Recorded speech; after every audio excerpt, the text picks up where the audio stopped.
November 17, 2019, the first case of COVID-19 was discovered. The biggest.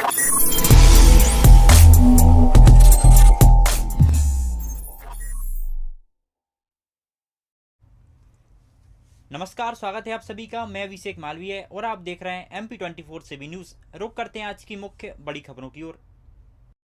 Vidisha Madhya Pradesh में ग्यारसपुर ग्राम पंचायत धोखेड़ा में लगातार बारिश के चलते कच्चे मकान हुए धराशायी, घर गृहस्थी का सामान हुआ नष्ट। जानकारी के अनुसार ग्यारसपुर तहसील क्षेत्र में लगातार बारिश के चलते मकान धराशायी के मामले सामने आ रहे हैं। एक ताज़ा मामला सामने आया सुखलाल अहिरवार का कच्चा घर हुआ बारिश का शिकार, जिसमें बताया जा रहा है कि 3 कुंटल गेहूं, 1 तेल का ड्रम, घर गृहस्थी का सामान हुआ नष्ट तथा घर में रहने से एवं खाने पीने से हुआ वंचित। ग्यारसपुर तहसील अंतर्गत ग्राम पंचायत धोखेड़ा, जहां लगातार हो रही बारिश के चलते कच्चे मकान हुए धराशायी और उसमें 30,000 का नुकसान बताया जा रहा है। घर में रखा सारा घर गृहस्थी का सामान हुआ नष्ट और तमाम चीजें खराब हो गईं। लगातार बारिश का क्षेत्र जारी है, ऐसे में कई मकान क्षतिग्रस्त होने के मामले सामने आ रहे हैं। ऐसे एक ताज़ा मामला सामने आया है। हेलो नमस्कार, मैं रिचंद्र अहिरवार MP24 न्यूज से संवाददाता ग्यारसपुर। हम हैं आज विदिशा जिले के ग्राम पंचायत धोखेड़ा में लगातार बारिश होने के कारण कच्चे घर की हुई धराशायी। आइए जानते हैं यहाँ कैसा क्या मामला है। क्या नाम है आपका? सुखलाल अहिरवार। कहाँ से आप? ग्राम धोखेड़ा से। ये आज मकान गिरा है, ये कैसे गिरा? अब जाते बारिश होने के कारण इसमें कोई नुकसान है। तेल का पीका हो गया, नान चला गया और सामान है। कब गिरा ये? कल सुबह 11 के करीब। तो भारत सरकार से आप क्या चाहते हैं? मदद चाहिए थोड़ी। इसमें कोई घटना घटित तो नहीं हुई किसी के साथ? घटना घटित तो फिर नहीं भाई, लेकिन मेरी खाना पीना का सामान सारा चला गया। तेल चला गया। क्या क्या सामान चला गया? तेल चला गया और किसी चली गई, नान चला गया, अनाज और खाना बनाने का सामान चला गया सारा। करीबन कितने का नुकसान हो गया? 30,000 का लगभग हो गया। 30,000 का नुकसान हो गया। तो नाम क्या है आपका? भाई जी, ये किसका घर है? हमारा इसमें बात करती थी आप? हमारा करते तो इसमें कैसा क्या हुआ? पानी बारिश के जरिए बारिश के जरिए से गिरा है। तो इसमें आपका नुकसान क्या क्या हुआ? नुकसान तो मलक हुआ है। क्या क्या? ताकि था नान ईद भी निकल सब रहो। नाच कितना था आपका? 2-3 बोरा नान था और ड्रम धरो तो तेल का वही मंगाओ था और तो मिर्च मसाला और साग सब्जी सब्जी चली गई, बासन भाड़े। इसमें कोई घटना घटित तो नहीं हुई आपके साथ या आपके परिवार के साथ? घटना तो कुछ नहीं बता, हम ही बच गए। सब जल्दी से मोना ने लौट चलाई हमें। तो आप भारत सरकार द्वारा क्या मदद चाहते हैं? मदद चलती है। मदद चाहिए। करीबन आपका नुकसान कितने तक का हो गया? 30-35 30-35 हज़ार का नुकसान हो गया आप। अब मदद चाहिए हमें और कुछ नहीं।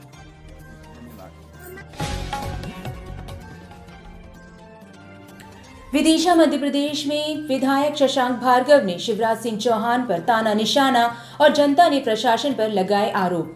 लगातार 3 दिनों से हो रही लगातार बारिश के कारण भोपाल से बांधों के गेट खोले गए, जिसमें बेतवा नदी का जल स्तर इस कदर बढ़ गया जिसमें कई क्षेत्र आए बाढ़ की चपेट में, जैसे कि रायपुरा बस्ती, रामबाग, रामलीला मैदान, नदीपुरा एवं ऐसे कई क्षेत्र आए बाढ़ की चपेट में।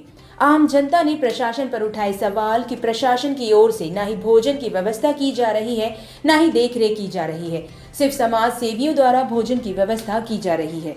वहीं दूसरी ओर प्रदेश के मुख्यमंत्री शिवराज सिंह चौहान पर विदिशा के विधायक शशांक भार्गव ने निशाना ताना कि मामा कर रहे हैं गोलमाल। चौरसिया धर्मशाला में बोहरा समाज के लोग बांट रहे हैं खाना और एंट्री कर रहे हैं सरकारी कर्मचारी।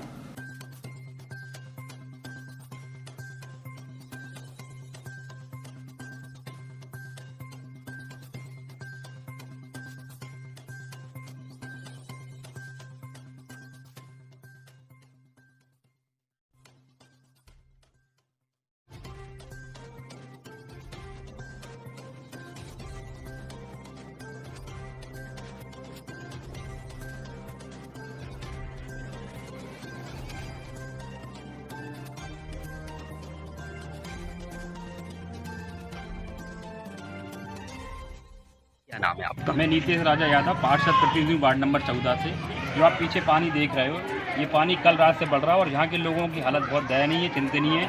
हर घर में आप वहाँ देखोगे आगे की तरफ तो 10 से 12 फीट के घर में पानी भरा है। लोगों को खाने की व्यवस्था की बहुत दिक्कत जा रही है। प्रशासन का कोई नुमाइंदा भी यहाँ नहीं कि हम पैकेट बांट सके।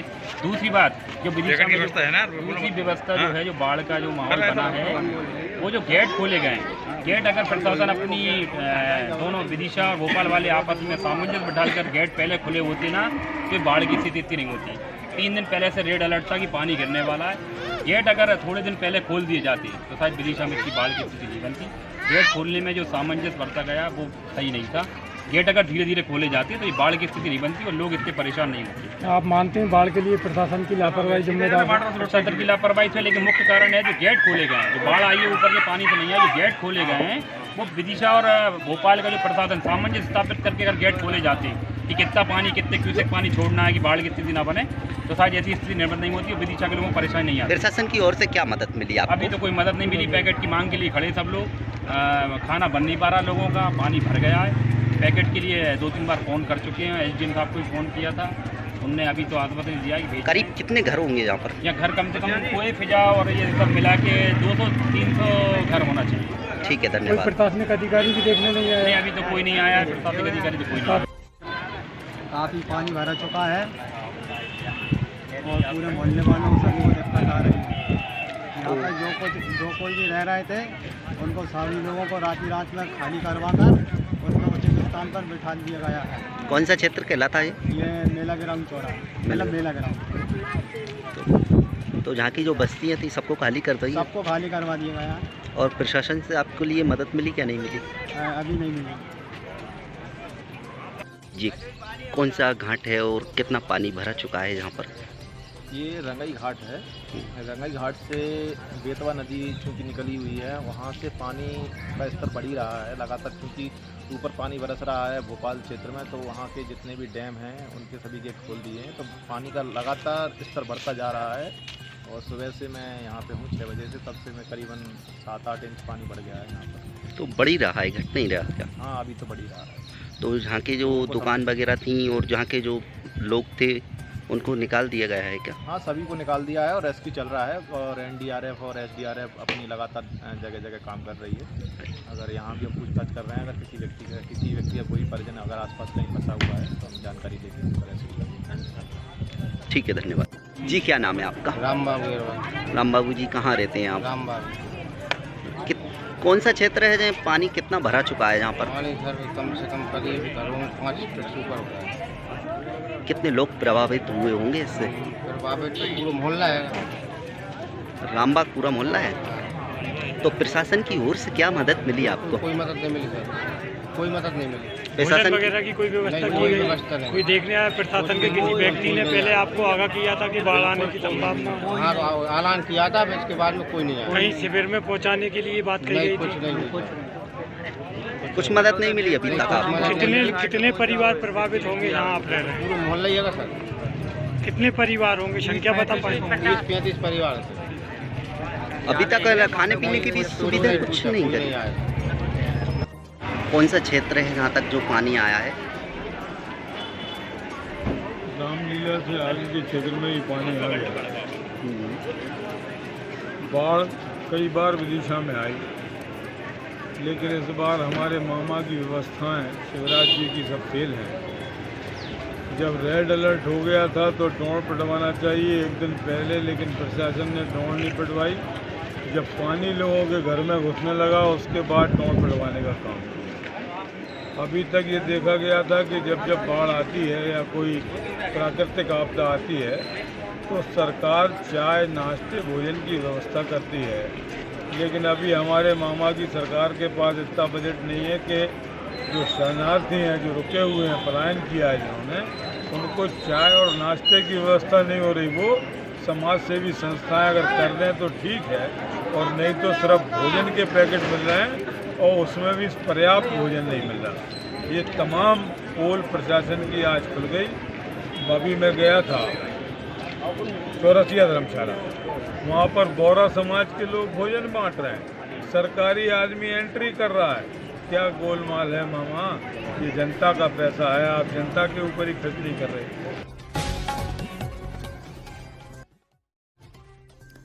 हर मंगलवार की तरह इस मंगलवार भी एसपी ऑफिस में जन सुनवाई का आयोजन किया गया, जहां ग्वालियर एसएसपी सहित सभी एडिशनल एसपी और अन्य पुलिस अधिकारी मौजूद रहे। जन सुनवाई के दौरान थानों में सुनवाई न होने, धोखाधड़ी और जमीन संबंधी मामले पहुंचे, जहां पुलिस अधिकारियों ने सभी फरियादियों की फरियाद सुनते हुए संबंधित थाना प्रभारियों को उचित कार्रवाई करने के निर्देश दिए। जन सुनवाई के दौरान पहुंची एक दुष्कर्म पीड़ित विवाहिता ने आरोप लगाया कि पुलिस उसकी सुनवाई नहीं कर रही है और पिछले 3 महीने से दुष्कर्म के मामले में आरोपियों पर कोई कार्यवाही नहीं की गई है। दरअसल ग्वालियर एसपी ऑफिस जन सुनवाई में पहुंची माधवगंज थाना इलाके की गुड़ा क्षेत्र की रहने वाली एक नवविवाहिता द्वारा माधवगंज थाना पुलिस द्वारा दुष्कर्म के मामले में आरोपियों पर कार्यवाही न करते हुए उल्टे उसे ही परेशान करने का आरोप लगाया है। वीरता ने बताया कि 3 माह पूर्व 3 लोगों ने उसके साथ गलत काम किया था, जिनमें रवि और कुलदीप गुर्जर पर पुलिस ने एफआईआर दर्ज की थी, लेकिन तीसरे आरोपी घाटी गांव निवासी रामधन गुर्जर पर कोई कार्यवाही नहीं की गई। इतना ही नहीं, आरोपियों द्वारा माधवगंज थाने में पदस्थ महिला पुलिसकर्मी दिव्या तिवारी के साथ मिलकर उसे प्रताड़ित किया जा रहा है और माधवगंज थाने बुलाकर आए दिन उसे महिला पुलिसकर्मी द्वारा परेशान किया जा रहा है। ऐसे में विवाहिता मानसिक रूप से काफ़ी परेशान है। पीड़िता का कहना है कि दुष्कर्म का मामला होने के बाद उसका पति भी उसे छोड़ गया है और जीवन यापन करना भी मुश्किल हो रहा है। बावजूद इसके पुलिस उसकी मदद ना कर आरोपियों को बचा रही है। जन सुनवाई में पीड़ित महिला की फरियाद सुनकर ग्वालियर एसएसपी ने उसे मदद का भरोसा भी दिलाया। जन सुनवाई में पहुंची फरियादी महिला। जन सुनवाई के दौरान गिरवाई थाना क्षेत्र के सिकंदर कंपू महेशपुरा में रहने वाली एक बुजुर्ग महिला भी पहुंची, जिसने अपनी छोटी बहू पर ही उसे प्रताड़ित करने, घर में रखी जमा पूंजी हड़पने और बेटे के साथ मारपीट का आरोप लगाया है। सर, मेरे साथ बलात्कार हुआ था। कौन है व्यक्ति, कहाँ, क्या? रवि गुर्जर, कुलदीप गुर्जर और रामधार गुर्जर। कहाँ की घटना है, कब किया था? ये तारीख तो सर मुझे याद नहीं है, 3 महीने हो गए इसे, और आरोपियों को अभी तक पकड़ा नहीं है और तीसरे के खिलाफ कोई कार्रवाई नहीं हो रही है। मैडम मुझे बुलाती हैं थाने में और बुला के नहीं, फिर मुझे कमरे में बंद करके उल्टा सीधा बोलती हैं, धमकाती हैं। क्या थाने में मामला दर्ज नहीं हुआ अभी तक? मामला थाने में दर्ज तो हुआ है, पर तीसरे के खिलाफ कुछ नहीं हो रहा है। इन कितने लोगों ने आपके साथ में गलत काम किया? 3 लोगों ने। 3 लोग गैंग रेप किया? हाँ, घाटी गांव का है रामधार गुर्जर। उसकी कोई सुनवाई नहीं हो रही है, उसने पैसे भर दिए हैं। कैसे मुलाकात होती है आपकी, कैसे आपको लगा? मैं रवि की गुर्जर के कमरे में किराए से रहती थी, इस वजह से मैं उनको जानती थी। 36 कहाँ की घटना है? ये है नाके की। माधवगंज थाना सर। मेरी सुनवाई नहीं हो रही है, मेरा छोटा बच्चा है, मैं कहाँ जाऊँ, मेरी मैडम बिल्कुल नहीं सुन रही है। आप घर में कौन कौन रहते हैं? मेरे घर में कोई नहीं, मैं और मेरा बच्चा है। आपके पति? नहीं है सर, उन्होंने ये केस लगा जब से मुझे छोड़ दिया है, और रामधार के खिलाफ सर कोई कुछ कार्रवाई ये लोग कर ही नहीं रहे हैं, ना उसे पकड़ रहे हैं। 2-3 बार जिन लोगों ने मेरे बयान भी ले लिए, फिर भी मुझे बयानों के लिए बुला रहे हैं और वहाँ पे जाके कमरे बंद कर देते हैं। इस वजह से मैं नहीं जाऊँगी थाने में।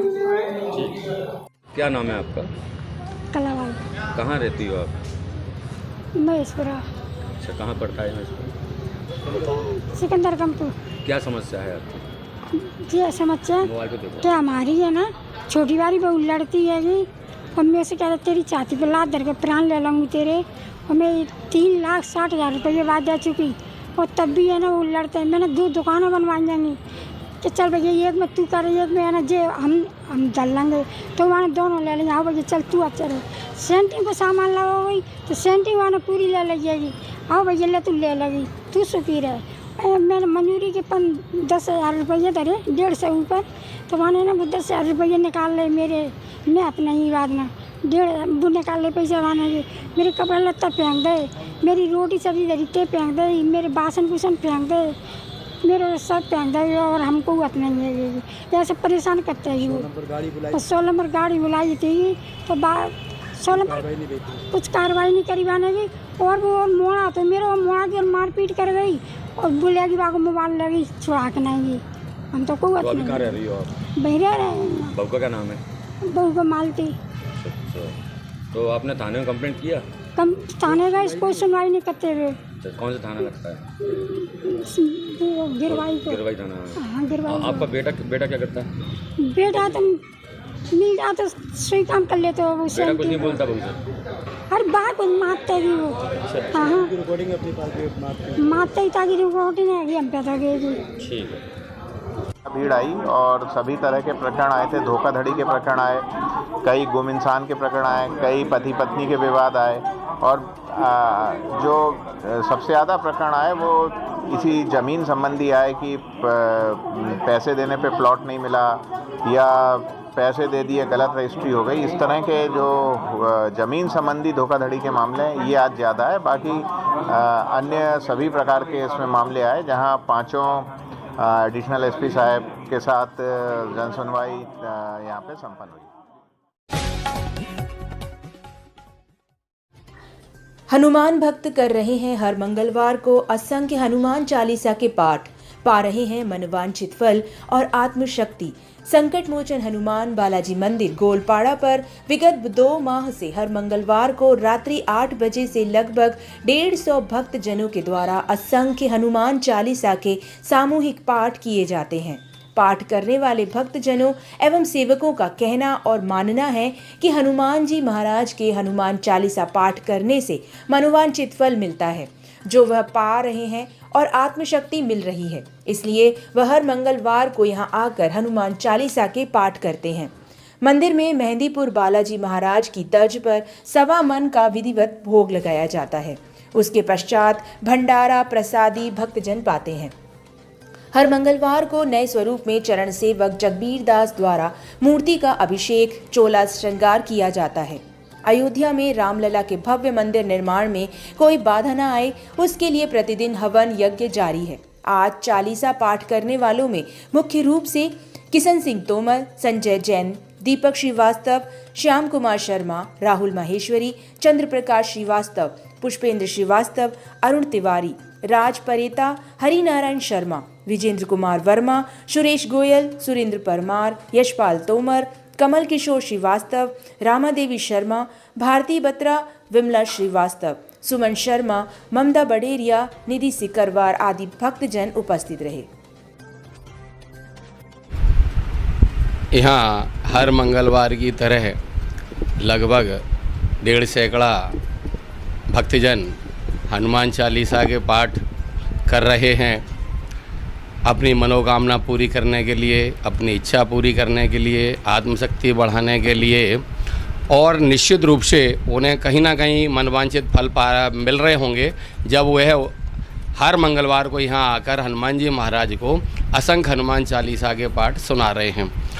दूसरे, यहाँ मेहंदीपुर बालाजी की तर्ज पर यहाँ 1.25 मन का हर मंगलवार को भोग लगता है। उसकी प्रसादी और भंडारा होता है। भक्तगण बड़े प्रेम से श्रद्धा से प्राते हैं। बाकी अयोध्या में भव्य रामलला का मंदिर निर्माण कार्य चल रहा है, उसमें बाधा ना आए उसके लिए प्रतिदिन यहाँ हवन संपन्न हो रहा है।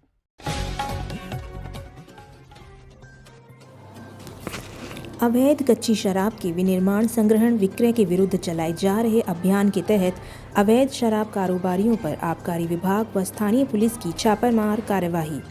डबरा अनुभाग के ग्राम गुंजावत जतार में आबकारी और स्थानीय पुलिस की कार्यवाही में 10 लीटर हाथ भट्टी मदिरा एवं 1000 किलो गुड़ लहान जब्त किया गया, जिसकी अनुमानित कीमत लगभग 52,000 रुपये बताई जा रही है।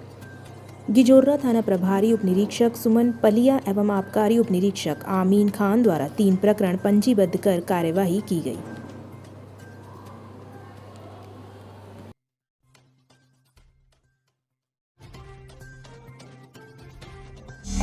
हेलो नमस्कार, स्वागत है आप सभी का और आप देख रहे हैं MP24 रुक करते हैं आज जहां श्री राम जन्मभूमि अयोध्या के भव्य राम मंदिर निर्माण हेतु धन संचय करने पहुंचे। वहीं स्वास्थ्य मंत्री का राधा कृष्ण दरबार प्राचीन तीर्थ स्थान सांची पुलिस द्वारा मिलकर सामूहिक दबिश दी गई, जिसमें आबकारी पवन सोनी आजकल विदिशा शहर में देखे जा रहे हैं।